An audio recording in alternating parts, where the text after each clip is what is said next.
नमस्कार. Dental clinic म्हटल्यानंतर प्रत्येक रुग्णाला जो प्रश्न पडतो तो म्हणजे आपण जे इन्स्ट्रुमेंट्स वापरतो त्याचं स्टरलायझेशन, ऑटोक्लेव्हिंग, थोडक्यात निर्जंतुकीकरण करण्याचं.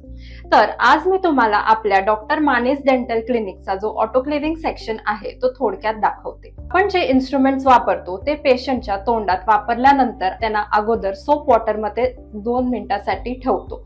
त्यानंतर ते काढून टॅप वॉटर खाली त्यांना स्वच्छ धुवून घेतो.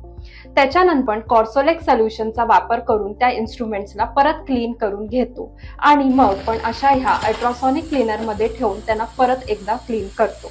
त्याच्यानंतर आपण ह्या स्टरलायझर मध्ये ठेवून गरम पाण्यात उकळून घेतो. पण जे सर्जिकल प्रोसिजर्स करतो ते सर्जिकल इन्स्ट्रुमेंट्स आपण अशा ह्या मशीनच्या साहाय्याने पाउचेस मध्ये त्यांना पॅक करतो आणि ऑटोक्लेव्हला लावतो. पण जे रुटीन मध्ये दात ड्रिल करण्यासाठी बर्ड्स वापरतो अशा ह्याच्यामध्ये ठेवून त्यांना ऑटोक्लेव्ह करून घेतो.